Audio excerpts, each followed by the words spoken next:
Ladies and gentlemen, yesterday we debated the report which, after a vote on Thursday, will outline the position of the European Parliament on the future of the cohesion policy. The future of that policy in the next financial perspective 2028-2034.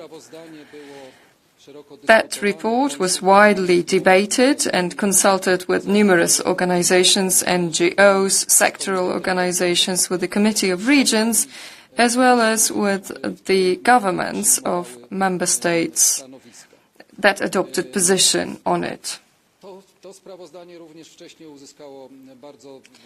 Previously, that report gained a lot of support in the Regi Committee, 24 votes for and only 4 against.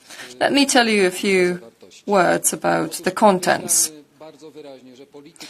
We emphasize clearly that the cohesion policy is and will have to remain the main investment tool of the European Union.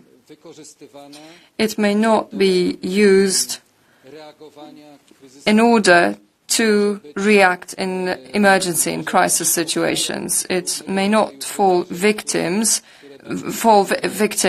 to various events that might emerge during the period of implementation.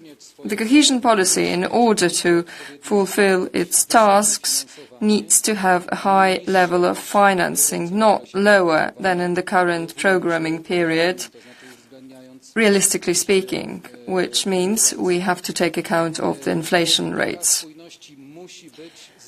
The cohesion policy must be decentralized. We do not agree to any forms of top-down centralization. We do not agree to an approach that was presented, the first draft that was presented by the European Commission, who proposed 27 national programs, which would mean that the cohesion policy would be managed centrally. However, it is the regions who know best, it is the local governments who know best what the needs are of their inhabitants, it is the regions who know best what they should do in order for their communities, for their economy to grow. I would also like to tell you that we are paying special attention to the necessity of supporting the regions who border on Russia, Ukraine and Belarus, because it is those regions who are particularly exposed to adverse effects of the war, economic but not only those. It is those regions that need to gear up to a potential aggression on the part of Russia. We also underline that the cohesion policy needs to get simplified, since complicated administrative burden and bureaucracy only result in disincentivizing regions from using that instrument.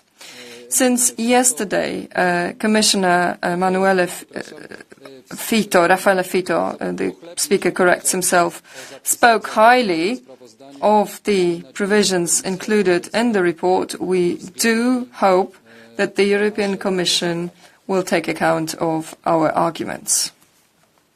Thank you for this initial statement. Now we're ready to take some questions. Any questions in the room?